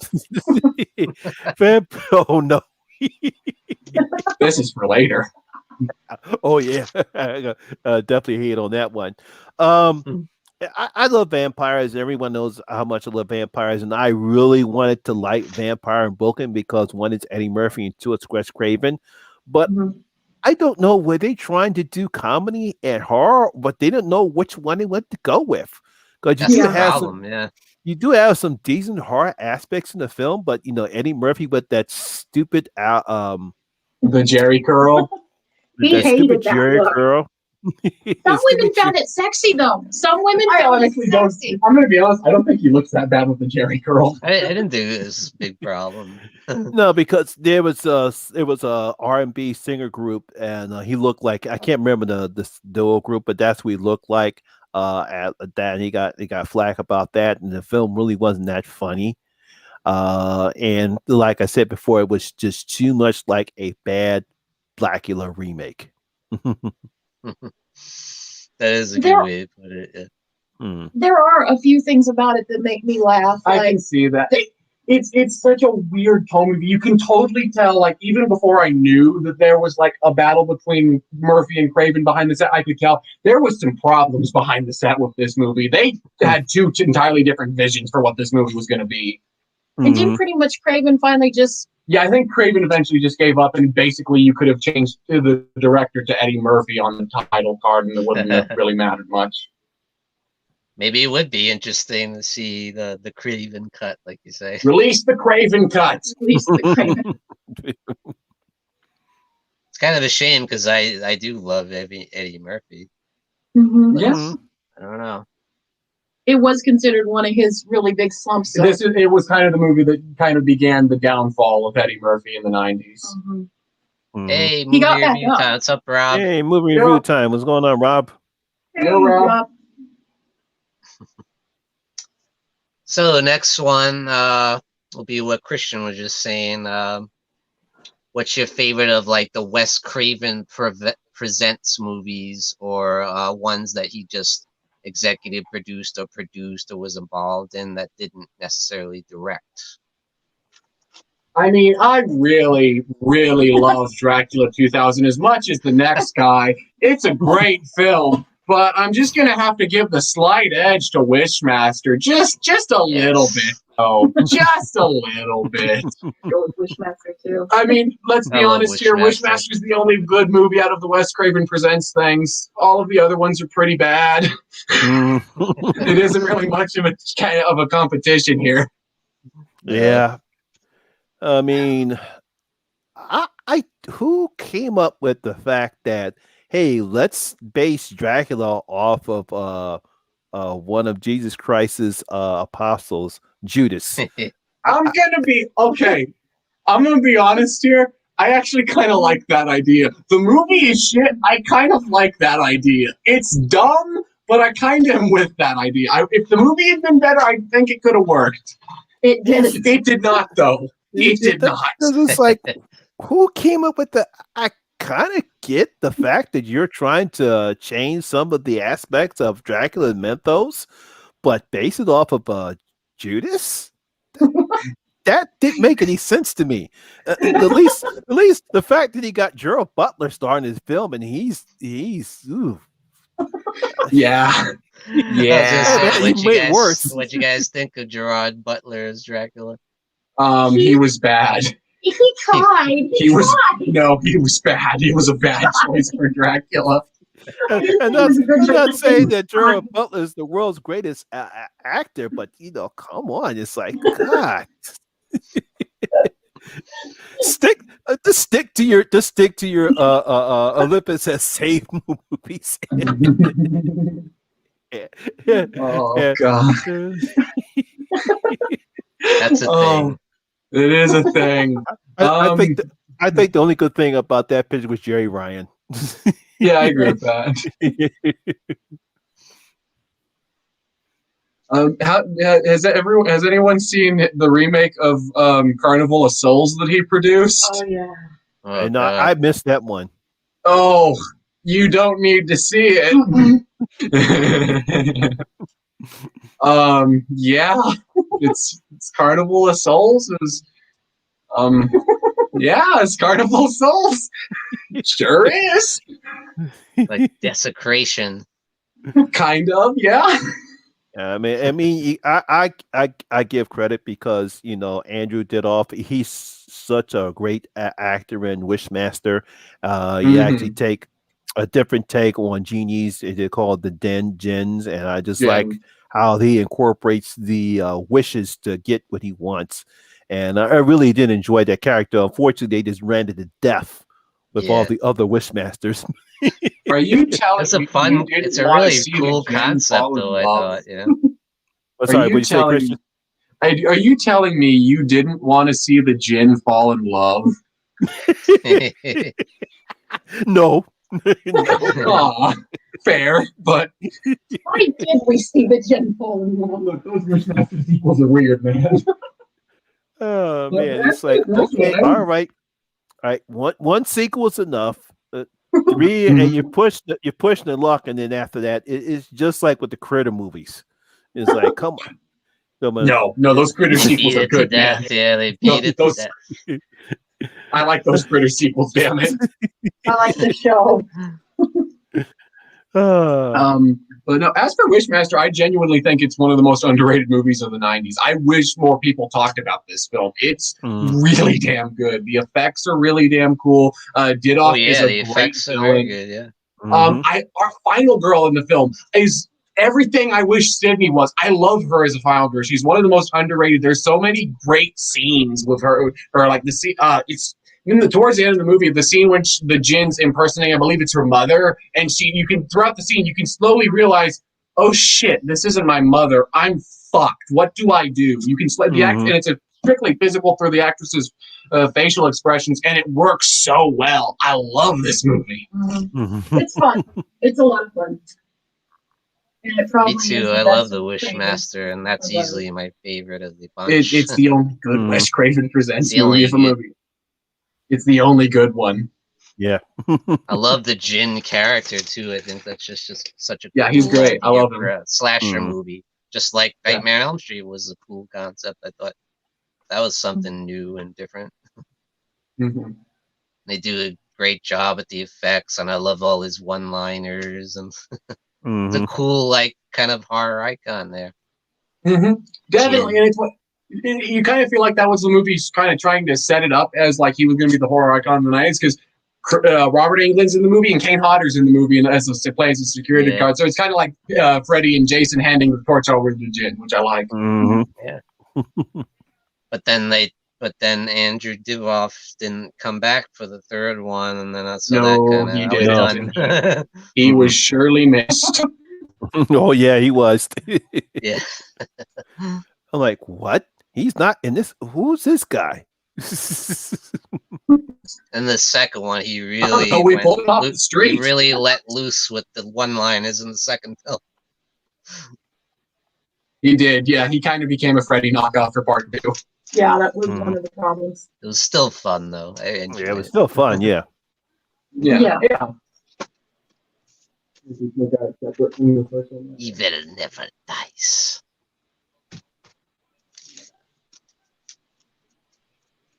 All right, guys. So next up, thoughts. What are your thoughts on Wes Craven directing The Fireworks Woman? I'm cool with it. So, should we clarify what The Fireworks Woman is for the people who don't know? It's an adult film. I wasn't gonna say that.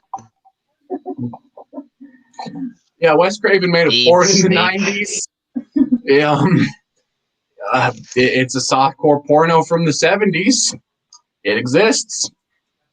It exists. Cool that he did he it. Is in it. He appears in it. Yeah, he is in it. He is in it. I actually forgot he actually did a soft porn movie. Yep, he did. which is another reason why he's my favorite.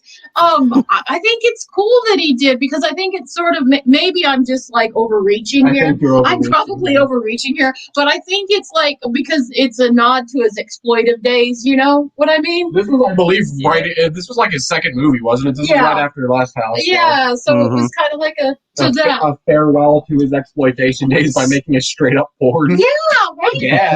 And he probably needed the money. I mean, look, as somebody who's seen like the good and the bad of early softcore films, The Devil and Miss Jones, this is not. No, this is not Devil and Mrs. Jones or Behind the Green Door. It's not any of those kind of movies. But I don't know. I think it's cool that he has a porn on his resume. I guess it's kind of neat. Yeah, I'm with you. I can see that. Also, hey, Ellsworth. What's up, Ellsworth? Yo, John. What's going on, Ellsworth? John. It doesn't bother me. No. You know, I think it's kind of cool that he did it. It was probably a money thing. No, it was absolutely a money thing. It was 100% a money thing. But I mean, it doesn't bother me. It's just, you know, it's just, you know, people having a good time on camera. That's right. Stallone did do one. Yeah, Stallone did. Italian Stallone stallion. Yep. There's no shame in porn.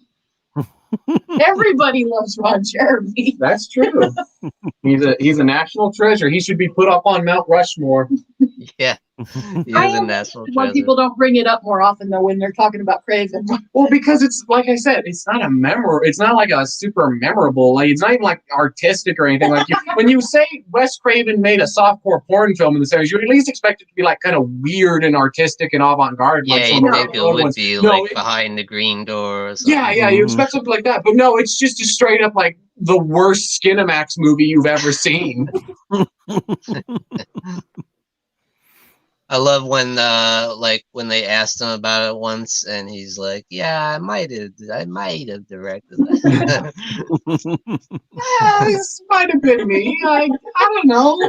I ever tell you how I have an evil twin brother who makes porn though? His name is Abe Snake. Damn him. It is a great porn name though, Abe Snake. It's a good porn name. Yeah, it is a pretty good one. All right, guys. I don't know what your thoughts on this. Maybe you don't care, but Scream 5. What are your thoughts? What do you expect out of it? What do you think they might do? Is there hope in the Scream franchise for it to continue without Wes Craven? Releasing it in January. That's a good sign. I don't know what they can do more with the Scream characters that they have already done, because I mentioned that in my Scream film series when I did Scream last year, and I talked about it before. I actually did a collaboration film with Vicky about what she would expect to see in Scream 5, and to me, I don't know what more you can do with Sidney, Glenn, and Dewey. I mean, you've done enough to them already, unless you want to bring their kids in, or there's supposed to be this new cast that's supposed to be joining in. But I really don't know what more you can do with these characters that you already haven't done. Maybe you can finally kill off one of the three. And one of the three, maybe someone actually finally snaps. Maybe Sydney finally snaps and she actually becomes a killer. I really don't know what more you can do. God, man. I really don't know what more you can do with these three characters that you already haven't done. I mean, what other part of horror can you make fun of? You already did the sequels, you did the trilogies, you did the remakes. So what are you going to do now? I don't know, and I don't know where you can. I don't know if.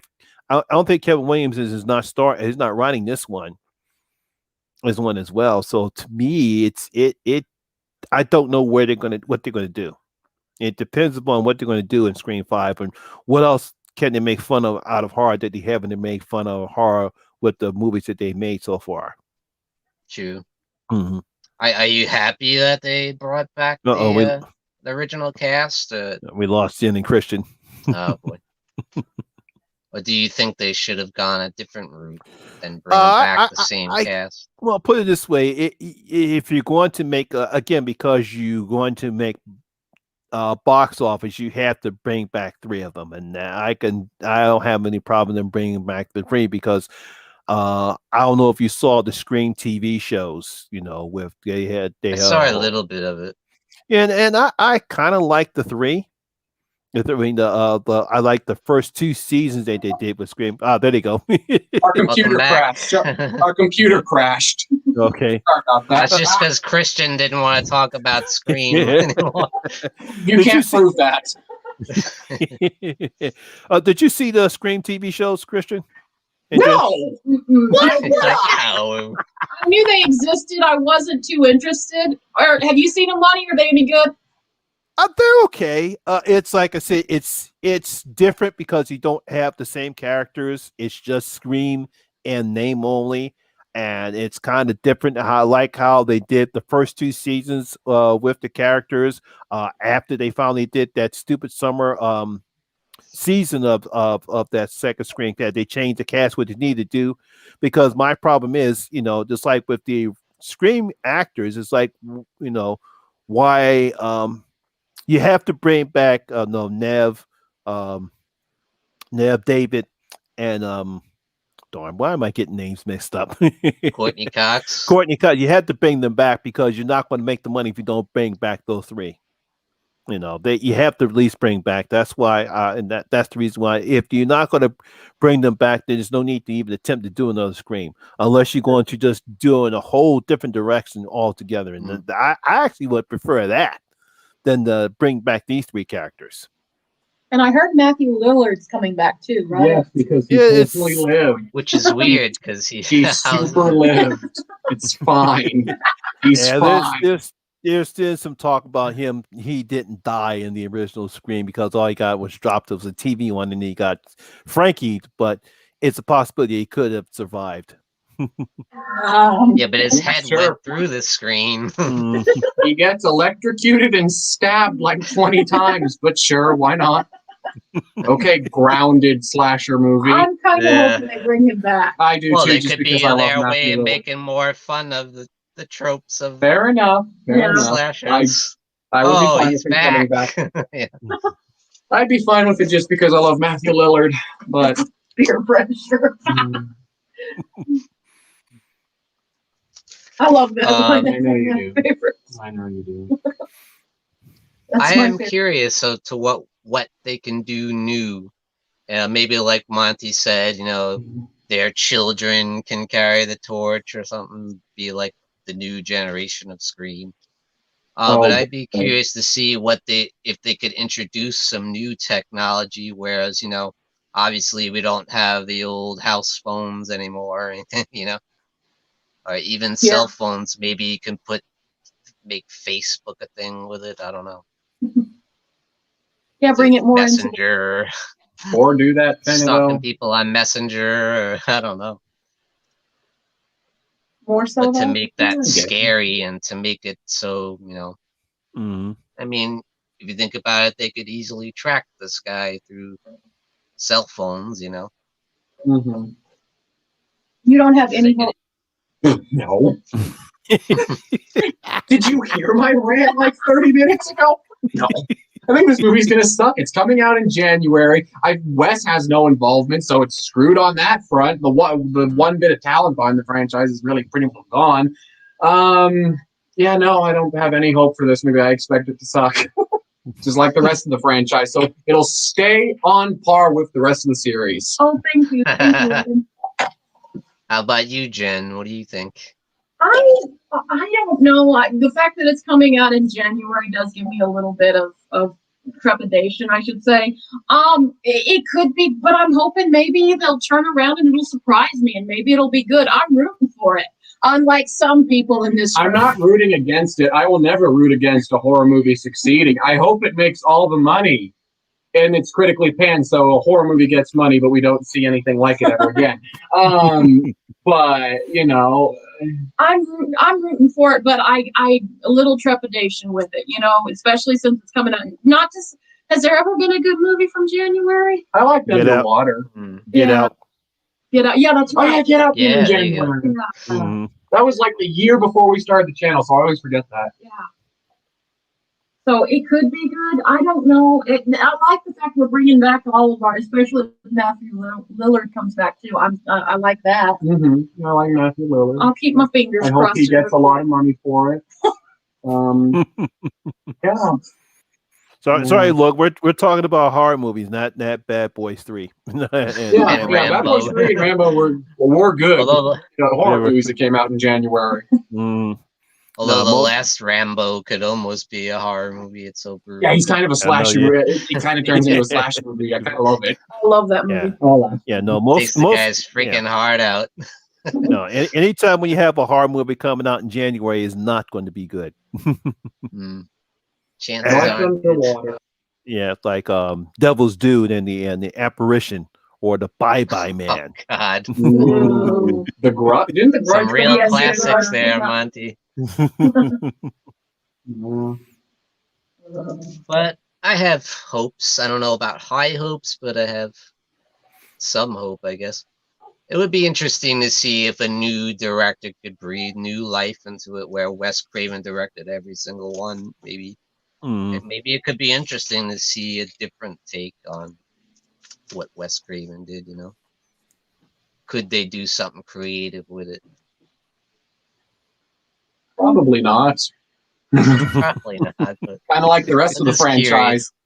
Yeah, probably like the rest of the franchise, they won't. They'll just make fun of horror movies.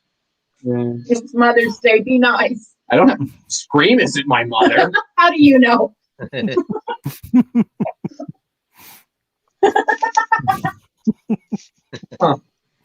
Okay. Well, there's a bit of canon lore for you. Apparently, I'm a child of Scream VHS tape. Who does that make my father? I was going to tell you about that. Cool. I'm the product of a hobo having sex with a VHS tape of Scream, apparently. Interesting.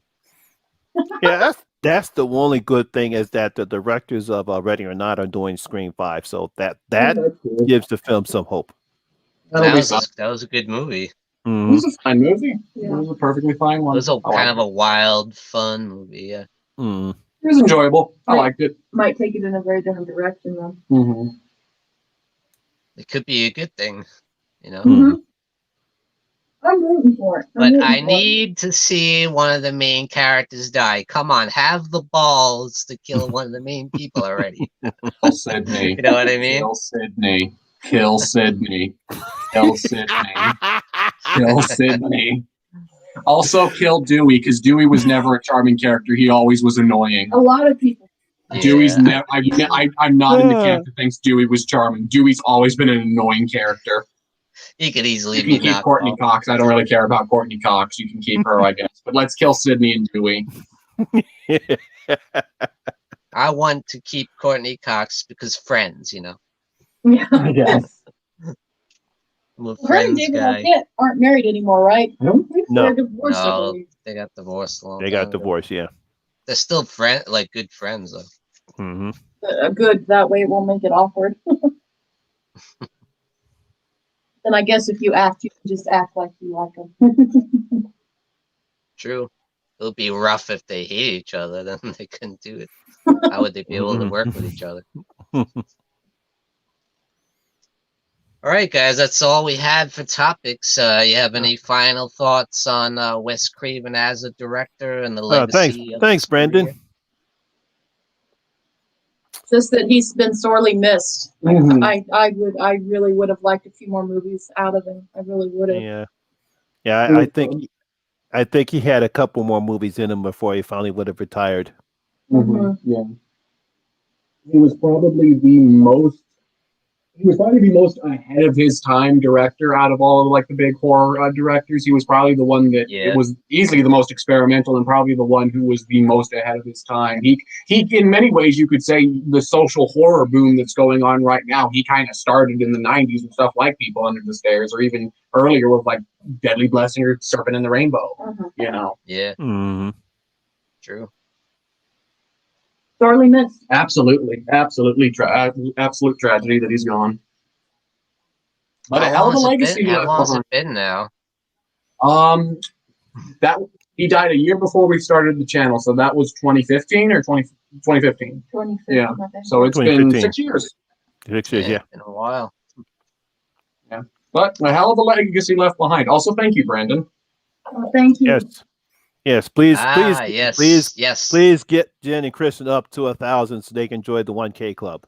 Well, Yeah, thank you're you. almost there, huh? You're almost there. We're almost there. And you guys, you are too, Sean. You're getting close. You're already Yeah, there. it's probably gonna take me another year, bro. 2 years.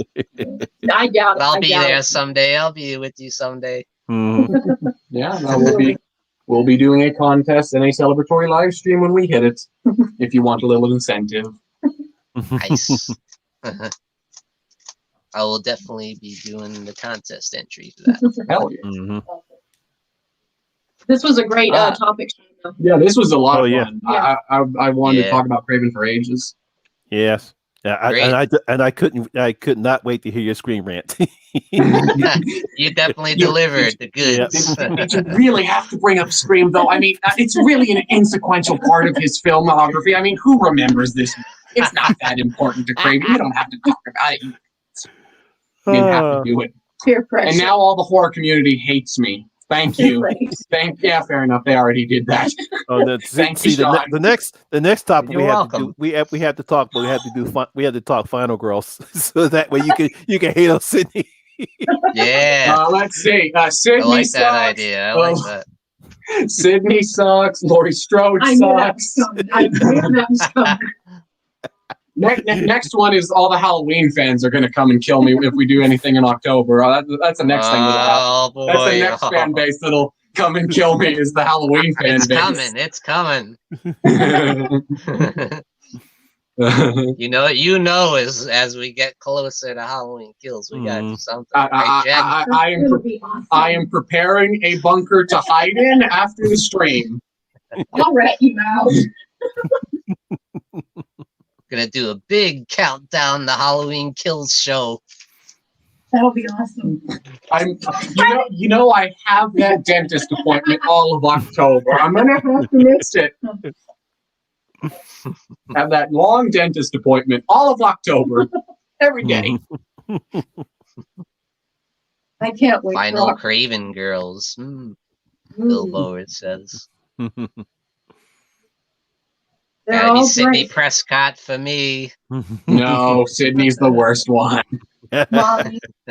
Shouldn't the little girl be the final girl for the movie? No, Mommy. Mommy dies. I know, but Mommy. Mommy. My favorite Craven girl. Nancy, because Nancy is in the third favorite final girl. Yeah, Nancy's third favorite final girl. Yeah, Nancy Thompson. I'm sorry, Nancy's the best. She's in the top three. I like Stretch from TCM2 and Kirsty from Hellraiser more, but yeah, top three. Ooh, Stretch. I like that. I love Stretch. She's so good. She's so underappreciated. Nice. She's still, I love Stretch. Now, this is very hard to believe. I love her in that movie. Caroline Williams, baby. So good. She's not in enough horror movies. Oh no, she needs to come back. I like her cameo in 3. Oh yeah, she has a good cameo in 3. Mm-hmm. Yeah. Yeah, and you see her in. Brandon thinks Nev Campbell is hot because she's aged well. I haven't seen a picture of Nev Campbell recently, but probably. She does look good. Courtney Cox hasn't quite though. She's a little too much plastic surgery. Yeah. She got this stretchy face going. Cool. But yeah, in closing, I would like to say I think Wes Craven is absolutely one of the greatest horror directors of all time. One of my favorite directors. Absolutely. Period. Amazing legacy and will always live on. I mean, he created an iconic character like Freddy Krueger, and what a brilliant concept that was for a slasher, and just, I mean, amazing legacy. You know, Hills Have Eyes, so classic. I mean, what he's done and the length of career he had and everything he brought to the genre is just, you can't deny it. You know. Yeah, I did like her in Skyscraper though. Skyscraper. I haven't seen that. It's like that's the movie The Rock. Yeah. Oh yeah. Never saw it. Not a big rock guy. I'm sorry. Don't like The Except Rock? for wrestling. Except for wrestling. You don't like The Rock? I thought everyone liked The Rock. How dare you not I like don't. Dwayne The Rock Johnson? I've never watched a single wrestling match, and even I like The Rock. We're talking. And of course, it is my favorite Nicolas Cage Sean Connery collab. Of course, it's very underappreciated.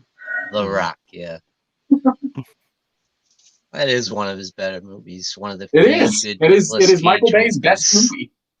It is Michael Bay's best movie. Yeah, I would agree. Mm-hmm. I'm a Nick Cage hater. I can't stand Nick Cage. Should I go on a rant now about Nicolas Cage? Get you. I'll get you. The Vampire's Kiss. What in the hell is that? Okay. Vampire's Kiss is unironically one of my favorite movies. Vampire's Kiss is unironically one of my favorite movies. That film is genius. I knew that would get you. I'm a vampire. Screw all of you. That movie's just misunderstood. Sylvester Stallone is the king of acting, yes. Top 5, I'll give him that. Top 5. He's no Nicolas Cage, but top 5. You know Nicolas Cage. He's no Nicolas Cage.